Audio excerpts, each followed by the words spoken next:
Let's go. This is your radio. Your station. Your online radio.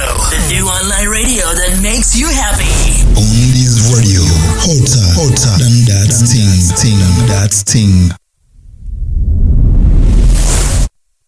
Yes, hello people, Kufiti, they call me VDJ Kevo Pondiza, aka Ulebu Dove Tozidu. Welcome to this amazing radio station. This is Pondi's Radio, and as obvious, I always give you the best because you are the best. Hello, I'm so excited, you know why? Because for the very first time ever, I am coming to you live, direct and exclusively all the way from Nairobi, Kenya, giving you nothing but the best in terms of every conversation. Ladies and gentlemen, for the very first time in 2026, yo, I'm so excited. This is 2nd January 2026, and guess what? Our podcast is back, bigger and better. Ladies and gentlemen, for episode 1 today, I'm bringing you something amazing, something that you've never seen before, something that it is, you know, I don't know where you'll get this, but it's something that you only get it here.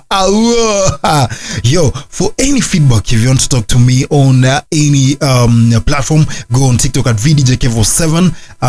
TikTok, I have 2 accounts. I have a backup account at VDJKevo Pondi's backup and at VDJKevo7, which is my main account. Yo, on Facebook at VDJKevo Pondi's, on Instagram at VDJKevo Pondi's, and you know what? We have an SMS line or a WhatsApp line that you can get to link up with us. That is 0103 0062 63. And in case you're listening all the way from outside our borders, I'm talking about any person who's outside Kenya, you just add our code +254 103 0062 63.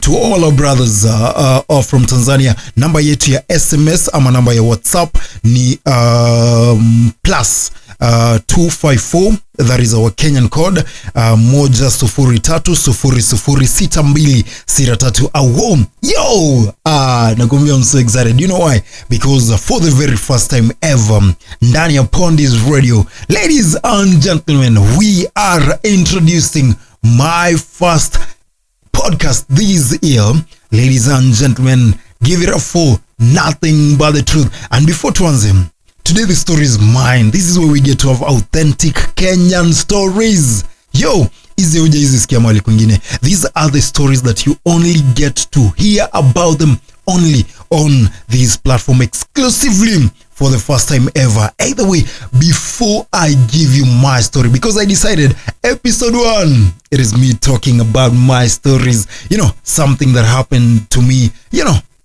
So before I dig deeper into this amazing episode, ladies and gentlemen, welcome to Too Much to Handle.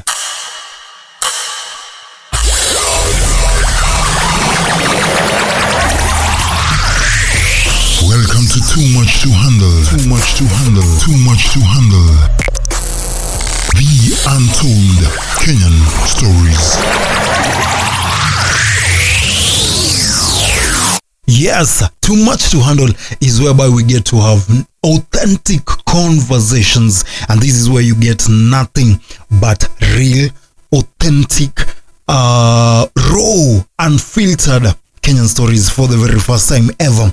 And before I talk about anything, ladies and gentlemen, allow me today on first episode, you know, most of you people have known me for so long. Hey, you've known me for quite some time, but you don't understand. There are things we don't show you on our social media. Kuna zile vitu we don't show you basically, yani hizo tunajikianga deadly. So for the very first time ever, I want to talk about something that happened kwa life yangu, and I thought, yo, this is too much.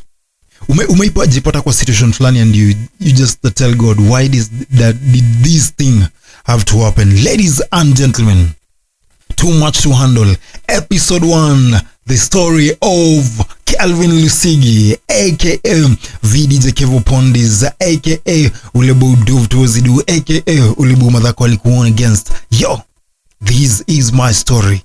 So I'll start way back kitambo kidogo. So this was me back in primary school. So let's rewind. Let me take you back. I want to take you back to this particular period. I was born in Kibera 42. Yo, Tongwa Kibich, how are you doing? So I was born in Kibera 42.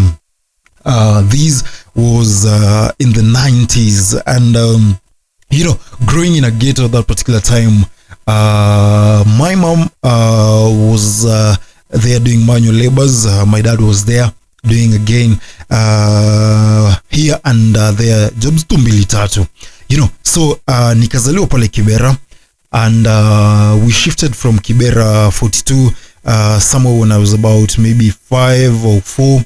Then tukamia Ongwaro. We shifted to Kawangware satellite, not Kawangware satellite, Kawangware 46.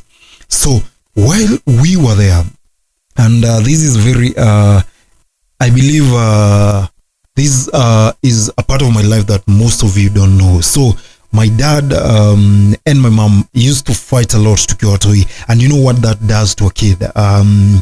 Unapataga every day my dad will come home drunk, either akwacha pesa ya food, either sijui alifanya nini, amekuja mara amepata chakula imepikwa amwage, all those stuffs. There's a lot of violence while I was growing up. So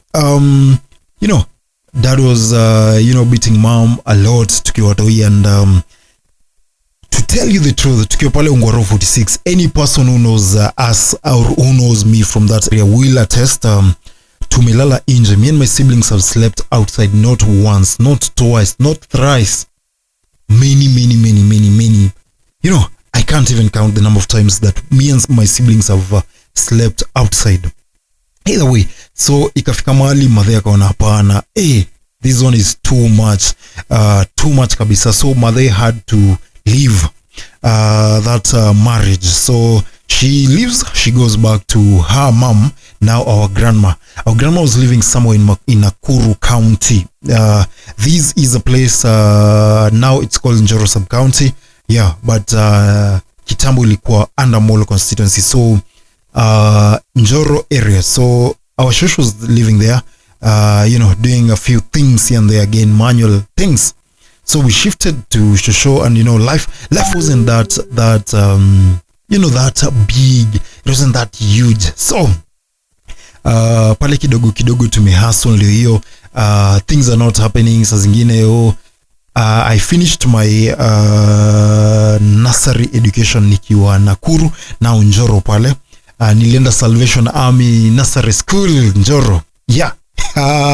Jeshi la Wokovu. So here's me there, and nikamaliza. So I did my interview, and I actually joined the primary school that my sisters had been transferred to.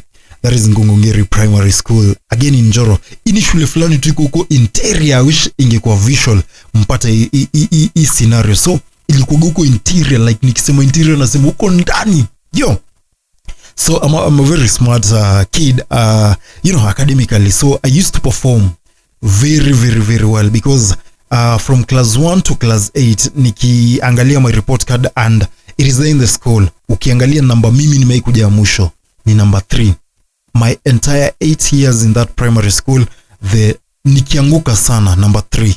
And I was that popular kid, but they have always been popular. Yo, makofi kwangu. Either way, fast forward, tumefika class 7. Now nimeingia class 8. Hallelujah. Now class 8. This is the year 2010. Now 2010 nimeingia class 8. 2010 starts iko fiti. It had its own challenges here and there, but the great bit of it ni ati in 2010 your boy V DJ Kevo Pondis. Yesu siku najulikana ka yesu siku nilikuwa naitangwa tu Kevo ama Kevin. So nikaingia pale class 8. I was performing really well.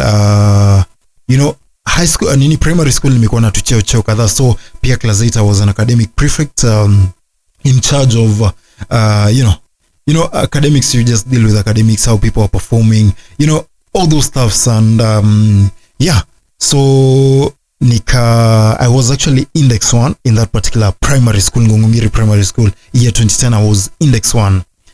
So my mom akaanza ku develop issues, and for me I didn't know by that time. I guess I was really young, so sikuwa naelewa magnitude ya this particular illness. So my mom had she was diagnosed, or it was discovered that she had fibroids. So fibroids zinamea kwa uterus.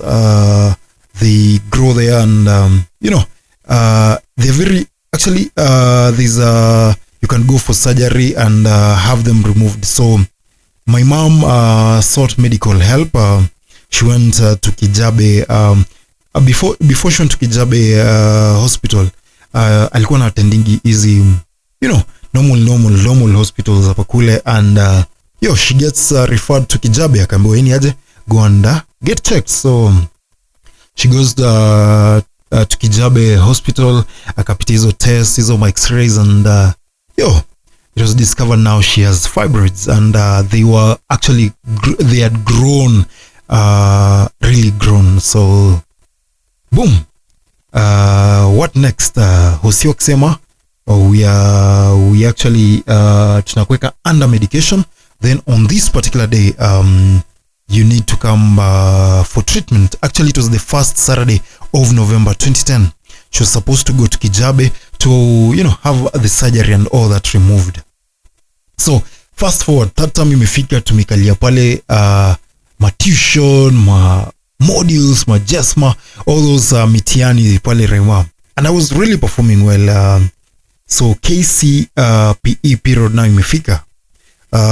Before tuende hata kwa KCPE period, now this is that particular time where classmates just prepare for the exams. Yetu tulikuwa nasubunga maloka, unaipiga sandpaper, glasses. So during that period tulikuwa tumeanza. So this is a Saturday, a few days to my KCPE exams. There is October 30th, 2010. Ladies and gentlemen, during this particular period, our school, during that KCPE period, class 8 tuition ya Saturday ilikuwa imetolewa. The reason ilikuwa imetolewa ni for now as class 8 as candidates to focus, to relax home, because tumemaliza syllabus, tumerevise yetu yote. So akukuwa na tuition ya Saturday during that particular time. So what happens, ladies and gentlemen? You guessed it right. So this Saturday tuko home. Yeah, and what happens ni my mama ametulia na duties. I actually come from a family of 4. That is my stepbrother, my 2 sisters, and I, the last born. Oscar nimwambia hapo. So I'm the last born in a family of 4. So on my mom's side we're 3. That is my 2 sisters and I. And that's amazing.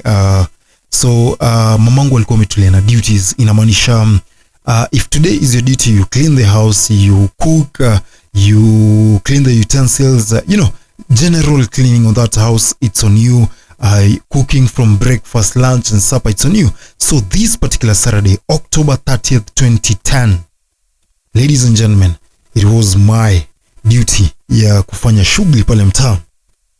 So normally I woke up, hiyo time hatukuwaga na gas, hiyo time ilikuwa gas stove na jiko. Wenye walikuwa na gases, hiyo time watu walikuwa wameomoka deadly. So nikamka asubuhi, I went to buy makaa for all those people who are listening from diaspora. Makaa ni charcoal. So mimi nimeenda nimebuy pale makaa. Kuna mama naitwa Mama Jane. Shout out to you, Mama Jane, if you're there. Ama Mama Ima. So she had a kibanda, and she was selling normal kibanda stuffs, mboga, mandizi, makaa. So I went and bought makaa kwake. Came back with the makaa, went back to a nearest shop ya Eric, and hapo Kariobangi. Watu wa Njoro mnajua hiyo time pale kwa Kariobangi shop ya Eric ilikuwa ngapi? Eric Westa. So either way, nikaenda nikabuy skari and an escort, kitu ya kuongeza kwa chai. So I went and bought skari na mandazi. Kulikuwa na mandazi zingine fulani amazing hiyo particular time. So nikaenda nikazibuy. I don't recall the name, but zilikuwa zina slap yo. Kwanza ukipatiwa tu pesa hivi asubuhi kidogo kidogo ukienda shule utapitia kwanza hapo. Yeah. So nikaenda nikabuy mandazi, nikabuy sukari. So then I come back home. So we were living in it was a 2-bedroom house, but sasa the second bedroom was now my room, which was a combination of my room, kitchen na a mini store. So that was the setting. So in the main bedroom, my sisters were sleeping in the same bedroom with my mom. So different beds, but in the same bedroom. So kuingia kwa nyumba nilikuwa, before niende kwa duka Eric kubuy the Scary and Escort, nilikuwa nimemwacha kwa kiti ametulia. Being a Saturday, unajua Saturday ni zile siku zimetulia. My elder sister alikuwa amekalia, ameanza KCSE exams. That is my elder sister, her name is Sylvia. Alikuwa ameanza KCSE exams. So KCSE zinaanzaga slightly earlier. So yeye alikuwa katikati ya mtihani anapiga shughuli. So this Saturday yeye alikuwa tu pale. We're living in a very private compound. Iko na watu wengi, it had only 4 of us. Other 3 neighbors plus us. So we had a place ya kufulia. So my sister alikuwa pale because hiyo place ndio iko na kavaranda, ndio iko na kamba. So it was that place. So alikuwa hapo anafua. Ladies and gentlemen, mimi kurudi kwa nyumba nikapata my mom hayuko kwa nyumba. So alikuwa kwa choo nje. So tulikuwa na choo za ndani na za nje. So alikuwa kwa choo ya nje. So yeah, akaenda. So mimi nikajua anakam. So ladies and gentlemen, and this is one of my most saddest moments ever. And I've never talked about these like in a very calm setting such as these. So she goes there. Then a few minutes later, while I'm in the kitchen, nikiasha jiko, nikasikia sauti fulani. Umeisikia mtu akianguka na kitu imeanguka kagunia. I don't know how to describe this. So nikasikia kitu imeanguka nje, imeanguka na nguvu. Yeah, so I rush outside.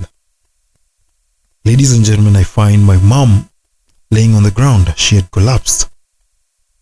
Not really collapsed, ni mwili ilikuwa imeisha nguvu. So I faint because the fibers zilikuwa zinamkula damu. So again hakukuwa na nguvu. So she was on the ground. Alafu by the time alikuwa anafika kwa ground, alikuwa amescratch kichwa yake kwa ukuta fulani akianguka. Ladies and gentlemen, then I call my sister huko juu kwa veranda, namwambia yeye ni aje mama ameanguka. Tukajaribu kumuamsha. Umejaribu kuamsha mtu ana nguvu hata kujishikilia. So ikakuwa impossible kumtoa kwa ground because she was there not moving, haizi jishikilia. So we call our neighbors hapo nje. They were in the neighborhood. Kuna one of our friends, family friends, alikuwa na up to date, akona trucks za kubeba mchanga, lori bigi. So we are there. Then ameanguka. So nikakimbia nje. I called a few people who were there outside, men of course, wakuja tusaidie. Nikamwambia mom ni aje mama ameanguka, mtusaidia kumpeleka hosi. So there wakakuja tukamuinua from the ground. That neighbor mwenye naambia alikuwa na gari, so tukamweka kwa gari and she was rushed to Njoro PCA hospital. Later on nilijua they had gone to Njoro PCA hospital. Initially hata sikuwa na idea because I thought walikuwa wameenda a different hospital. So they go pale PCA Njoro hospital. Now I remember last year during the time of Mother's Day on my radio program, I interviewed my sisters and they gave their their take on what happened during that particular time. So they go to the hospital. Mimi nimebaki. So what do? My sister alikuwa anafua, nikaenda nikafunikia nguo. Alikuwa amefua hapo kwa beseni pale juu, nikazifunikia because my sister alikuwa amepeleka mamangu hospitali na the other neighbors. You might ask, where is my other sister Prudence by this particular time? Prudence alikuwa nasomea Western Kenya, Hando Secondary School in Lugare kwa Shosh. Yeah, it was a nice day school, and there she was doing her studies there. So yeah, alikuwa kwa Shosh. So Njoro, Nakuru County, tumebaki mimi na nani? Me and my elder sister. So they rushed to the hospital. Nikafunika hizo nguo pale kwa beseni hapo juu kwa veranda. Came, locked the house, and I don't know what was in my mind at this particular time. I don't know what was going on. I went straight to the nearest church. I went to a particular church that my friends, one of my primary school friends, Mutai, alikuwa anaendaga. At that particular time, hii kanisa ilikuwa inaitwa King's Outreach. Now it is called Ministry of Holiness and Repentance. Hii church ya Pastor Prophet Dr. Owuor. Yo, so it was a Saturday obviously. So in this particular church kuna activities mingi on this day. Kuna wao sijui wenye wanaosha curtains, wengine wanaosha viti, wengine wanaosha floor. So the entire church kuna activities. I went straight to the altar. And this, I believe, was my first time talking to God. Like, seriously, you know, as a kid going, unaita Mungu mkutano. Yo, so I went to the altar. And I told God one thing. I told God, hey, our mom is everything. She's our breadwinner. We don't have a dad. He's a deadbeat. We don't know where he is. She has struggled. And now she needs you. Please, God, don't take our mom away from us. Yo. So I come back.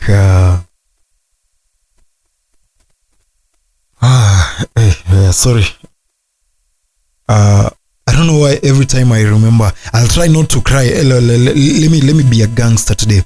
I'll try as much as I can not to cry. But, you know, I tell God, hey, Niaje, this is our mom. We need her. My siblings and I need her. Please heal her. Keep her alive. So, ladies and gentlemen, by the time I'm leaving this altar, King's Outreach altar now, Ministry of Holiness and Repentance, my mom has already died. Phones, everyone knows, except me. If you know, you know. If a person dies, the news reaches a lot of people far and wide, faster. So, by the time I'm in church, already the people who had gone to the hospital with her know she's dead. So they have made calls to other family members. They have made calls to neighbors because my mom was a teacher. Oh, Teacher Josephine is dead. Teacher Josephine may die. I don't know. So what do I do? Now me, I was in church. I have no idea my mom has died. Zero idea. When I say zero idea, I mean zero idea. I wasn't aware. I didn't know anything. Basically, if I tell you I knew anything, I would be lying. So I walked back. That church wasn't far. It was just watu wanajua Kariobangi na Mali Kings ilikuwa kitambo pale kwa reli, haikuwa mbali. So that church wasn't far. What do I do? Ladies and gentlemen, while I'm walking back, I actually reached home, and when I opened the gates, I found a number of neighbors, my mom's pastor and a few church members actually outside our house waiting. It was a Saturday, so I assumed maybe it's maybe a church chama or something, or ushirika. So still haikuwa imering kwa mind yangu my mom is dead. Yo. So here I am. Nimekuja, nimeupata kwa mlango. So I greet all of them and I tell them, hey, Nyaje, mom has been rushed to hospital. Yeah, so we are waiting for them. She's not around, but acha nifungue nyumba, muongoje. So me at the back of my mind, I knew they'd gone to the hospital, so they'll come back maybe after the first aid or a few treatments. She'll come back. But at this particular time, my mom, the beautiful Josephine Nguzuzu Bulimu, was dead. So immediately I opened for them the house, so wakaingia kwa nyumba, and it was very, very, very calm. It was very easy. So they are in the house already. And what do? Yo, I try. My mom had actually invested your time. Yo, Jenziza hawezi elewa hii kitu. Tulikuwa tumebuy DVD, a DVD player.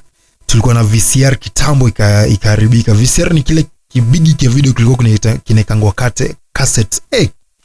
Cassette. And we had a very nice small TV GLD. So if you know this, you know that your time mkiona TV mlikuwa tu mafia kimpango. So there I am, nikawashia TV. Pastor akisema, noma. Remember I told you I was a really smart kid at this particular time. I immediately knew something is wrong. Do you know why? Because any other day when pastor and church members came home, mindo nilikuwa boy home, so mindo nilikuwa nawekea mziki, gospel songs playing. We had a lot of CDs of various gospel artists. You time name all the choirs, akina Sipati Picha, akina that was Tabata New Life Choir, akina Rose Muhando. We had all the artists, gospel artists, name them. So we had a booklet. Hey, again in our Peter Gen Z's, we had a booklet of CDs. So you'll arrange CDs according to what you love. So we had different booklets because my mom loved a lot of things. So we had different booklets. We had a booklet for CDs of Nigerian movies and TZ movies. Yeah. Ilikuwa niseme kitu lakini sitasema. I'll say it on a different platform. And another one purely of music. So najaribu kuwafungulia TV nike music, wananiambia pana chill. I knew something was wrong. Do you know how I knew? My mom's best friend and her colleague at work, two of them, teacher, by this time teacher Teresi hakuwa amekam. So my mom, I told you, was a teacher. So we had Sarah, Mama Izo, and teacher Sarah. So Mama Izo, her name is Sarah, but let me call her Mama Izo, because there's another teacher called Sarah, who is teacher Sarah. They were colleagues. Mama Izo was this hyper, or is very hyper. Yani mtu wa story deadly. She used to come to our house, laugh, kutuchongoa. Every room in that house alikuwa ameingia. She will cook for herself. Akikuja apate jikoni kuna kitu anaenda anachamusha ama anajipakulia. You know, she was that free kwetu.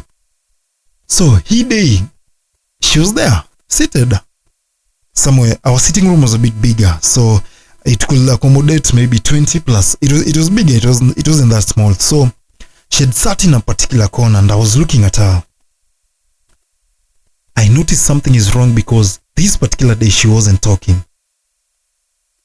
She was in now I'll say she was in disbelief if that particular thing had happened. So alikuwa na katu alikuwa ukiangalia face yake at that particular time, alikuwa na sad, haongei, afanye anything. Other people who are talking, they're just whispering. At this particular point, ladies and gentlemen, we have the pastor of their church, that is Methodist Church of Kenya, Njoro. A few church elders, a few neighbors, a few colleagues of us from the school she taught, that is Wesley Empowerment ECD. At this particular point, ladies and gentlemen, no one, absolutely no one, has told me my mom has died. Tuko nao kwa nyumba, mimi naambia tu watu wameenda hospitali wanakam. Hakuna mtu ameniambia your mom is dead. So kitambo, Gen Z's again inaopita. Kitambo we didn't have like smartphones. We had phones za button. Different brands. Nimesema brands. different brands. Hey, a lot of them, different brands. So here I am.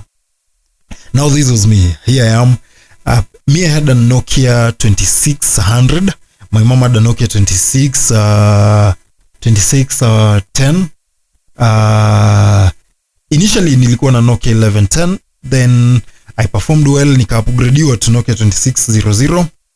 My elder sister Sylvia had a very small Alcatel. Kalikuwa kaga cute though by kalikuwa kaga cute actually your time. I don't know if she remembers, but yeah. Kalikuwa kaga cute. So here I am. Easy phone is a button. Zinakuwa na sauti fulani. Mtu akiongea na simu unaweza sikia conversation. So remember, our house now is silent. All the people inside the sitting room are not talking. So they call my elder sister, Sylvia, who had gone to the hospital with mama. Hey, ni aje, uko wapi? Kwa background, nikasikia Sylvia amesema tuko Kobil. Kobil wasn't that far. Pastor akamwambia, okay, now the pastor was calling. Pastor hangs up and calls chairman of that church. I heard he died. His name was Mbabu. He lived in Egerton. He calls the church, the chairman of the church, and they talk. Methodist, watu mnajua Methodist church inakuwa na Wamiru wengi. So they were all this time for like 2 minutes, 3 minutes they were talking in Kimeru. I don't know how to put that. Walikuwa wanaongea na Kimeru. The only word, ladies and gentlemen, nilisikia kwa hiyo Kimeru ni mochari. Shit. Yo. Hey. Nilisikia tu mochari. Ladies and gentlemen, I started shaking.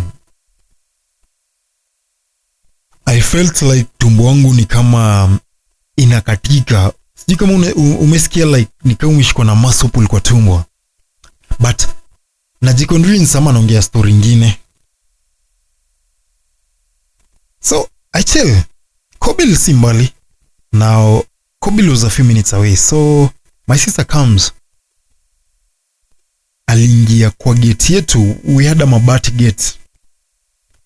Alipiga hiyo gate na nduru fulani. And ladies and gentlemen, believe me, up to date, I've never and I will never forget how loud, how emotional, how disheartening, how sad that nduru was. My sister was crying painfully.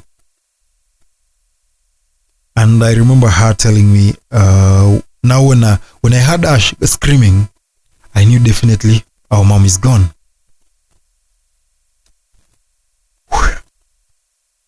Sorry, give me a minute. Yo. So, hey. What? I remember her telling me, Kevo, mom is gone. I didn't cry. I became like, I don't know, nothing in me was moving. I just hugged her, helped her up the ground because now she was crying while sleeping at the same ground my mom had collapsed on. My sister had a really painful cry. Yo. So we helped her inside the house. Immediately she came. The people now who were in the house started singing. Chakutumaini sina ila damu yake Yesu, sina wema wa kutosha, dhambi zangu kuziosha.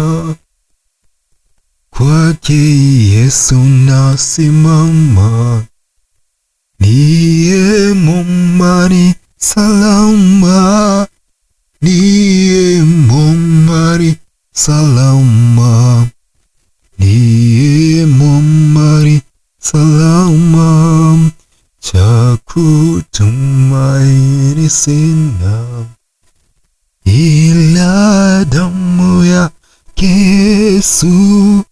Sina wema wa kutosha, dhambi zangu kuziosha.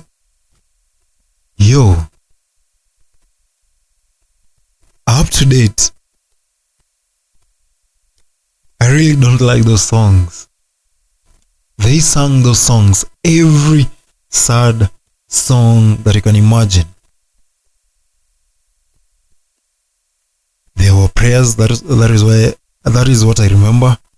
Now officially, maombolezi had to start. Ladies and gentlemen, now remember I'm preparing to sit for my KCP exams, and as lawyers, we have to bury home. So where is home? Western Kenya. Where are we living? Nakuru County, Njoro sub-county now. It means that my sister and I, my elder sister Sylvia, I told you she was sitting for a KCSE exam. So she had to finish KCSE and I finished KCPE. Then we bury the mom. That is what the committee agreed on. So maombolezi, the morning period starts. The next day, 31st October 2010, my sister from Ushago and my shosh and my other shosh come. So wametoka Western and they come. Tunalia. Remember at this particular time, I haven't seen the body. Ilipelekwa morgue. I'm just like a late kid. At that time I was 15. So ikafika siku ya exam, my KCPE exams. So on Monday tukaenda for rehearsals. On Tuesday I'm sitting for math, English composition. Wednesday science, Kiswahili and Insha. Then on Thursday, my final day in primary school, I sat for social studies and CRE. Ladies and gentlemen, remember, I'm still index 1. I'm sitting for this exam. In my head, there's a lot of things going on because in as much as I'm very smart, in as much as I'm sitting for this particular exam, this person who has died, she is the breadwinner, she is the provider. So at the back of my mind, I'm asking myself, even if I pass, school fees inatoka wapi? Ladies and gentlemen, I did finish my exam on Thursday. By that particular time, my sister had finished her exams. So on Friday, the body ikatolewa morgue, came home. There was a smaller viewing. There was a service. And that same day, tukafunga virago tukelekea hadi Western Kenya. Because my mom and dad had separated. Ndio kitu siku nimwambia, because they had separated. Now, it was decided my mom will be buried at her father's compound next to her father's grave. So we had to Hamisi. Hamisi is in Vihiga County. So we actually, this particular Friday, the body was ilitolewa morgue mapema pale Nakuru PGH. So tukakuwa na viewing ya haraka watu wa Nakuru wenye hawangeweza kwenda Western, the students, the other colleagues, neighbors and people who knew her because she was really popular though. You know walimu wanajulikanaga sana because watu wengi wamepitia mikono yao. And definitely there it was. Tukaenda Western, tukafika Western slightly early. So kufika tukalala. Now on Saturday, I believe it was November 1st. November 14th, sorry, or 13th, I don't recall. Was the burial day. We laid her to rest. And since my sisters and I couldn't go back to Nakuru, we had to go to Western kushina shosh.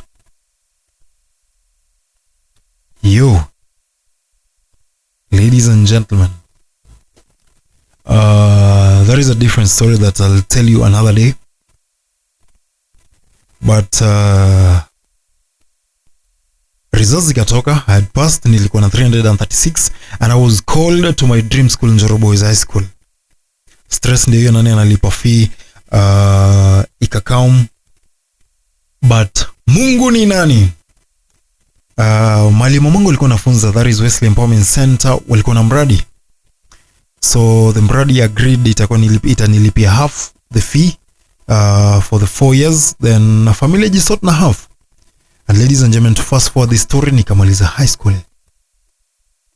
And the rest is history.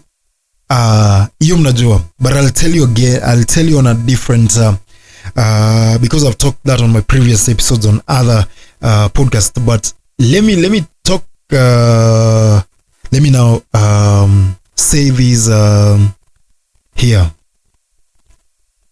During all this time when my mama died, sikuwa nimelia vizuri. So a few days before her burial, I went to her class where she was teaching. Ladies and gentlemen, I cried in that room. I cried.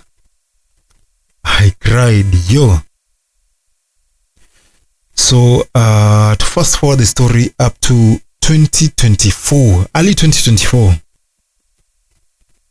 there's this particular friend of mine who has a podcast, and in this particular podcast, I will not name the name because ajalipia ajanilipa, but he's a good friend. He has a podcast, an upcoming podcast in Nakuru. In this particular podcast, you have to talk about your story, focusing on your life. So when I was talking about my mom's story, I started crying. Then it hit me. Kevo, you know what? You've never processed the death of your mom. 14 years later, after the death of my mom, is when I cried for the first time as an adult. The reason I'm giving this story isn't for pity. I want this to serve as a lesson to different people. When someone loses a loved one, a relative, or any person, sorry for that, I'd forgotten to switch off the notification tab. When someone loses a relative, a friend, we are really quick to tell them, oh, you will heal. Oh, we understand your pain. Let me tell you this. Even if your mother died the same way as my mother, in the same hospital, they were placed in the same morgue, you will never understand the pain that I'm feeling. I will never understand the pain that you're feeling. Death is so personal. Mourning is so personal. Let me tell you something about death that I've learned. Over the years, I've learned that when death comes, you will never heal. It will never be the same. But you learn to grow with the scar, you learn to grow with the pain, you learn to grow with that gap that this particular person has left behind.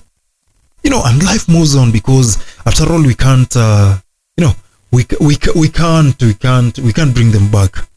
no matter how much we cry, no matter what we do, they are dead. We can't bring them back. We accept and move on. So this year, I don't know if you've listened to that particular show where I hosted my two sisters, and for the very first time ever, we talked about our experiences during that day and how we received the news, because my sisters and I hatujawahi ongea kitu ili happen. Sisi kapa na udanganye tuliongea. We've never talked about the death of our mom, how it happened, how every one of us was feeling at that particular time. We've never. So for the first time ever, ladies and gentlemen, my sisters and I had a conversation, and I understood how each one of them felt. It was sad. And ladies and gentlemen, as the famous saying goes, it is what it is. Life had to move on. Yeah, and growing up without a person, sometimes, especially a mom, you feel like no one has got your back. And that is something a lot of people, you can lose your mom even when you're 60 years and she's maybe 90 zuko. But that pain is something else. It is too much. That pain, that gap, it is too much. No one can ever feel that. So to any person in this particular episode who has lost a loved one, if you've lost someone that you love, a friend, a partner, a sibling, a parent, I don't know what to tell you, but I'd leave you with this particular song. If I had licensed for copyright reasons, I'll not play the songs here, but this song is a really powerful song. So I'll leave you this particular song, and I really hope this song, I really hope, and I'm praying that you will get healing, you will find closure. Though kupata closure when someone is dead, it's tricky, because each and every day we miss them. Kwanza I miss my mom. I'm imagining if she was alive right now, aone vitu na do. I feel at least hata umbaye chai. I really miss this particular woman. May her soul, the soul of Josephine Nguzuzu Bulimu, rest in eternal peace. The pain, I've never processed it up to date. It will never be okay. But may her soul know that we are doing great in life. We are winning. We are going big. Ladies and gentlemen, I'm sorry I had to start this first episode na story sad, but I had to do it. Because what best to start an episode with my own story. Ladies and gentlemen, I want to sing this particular song. I don't know if I can deliver, but if you've lost someone, it doesn't matter when, it doesn't matter how. May these words find you. May these words speak to you. May these words heal you. Ladies and gentlemen, I'm ending the first episode of Too Much to Handle with this song. I hope you enjoy. Nionapo amani kama shwari, amani niona hapo shida, kwa mambo yote umenijulisha Yesu wangu, ni salama rohoni mwangu. salama rohoni, ni salama rohoni mwangu, salama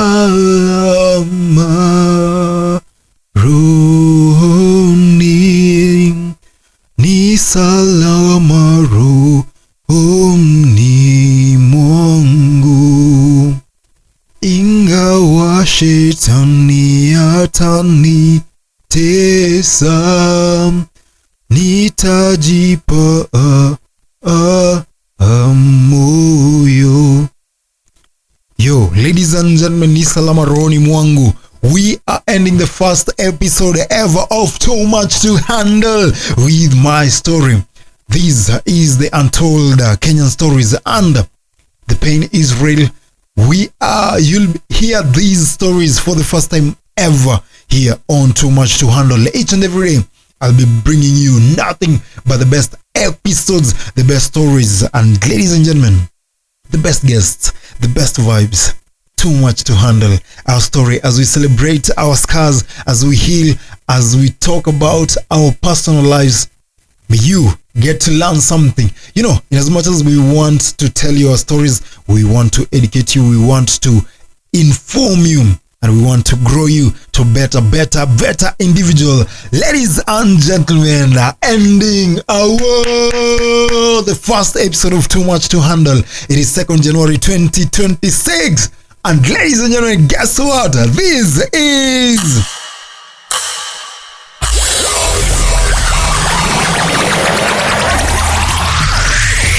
Welcome to Too Much to Handle. Too Much to Handle. Too Much to Handle.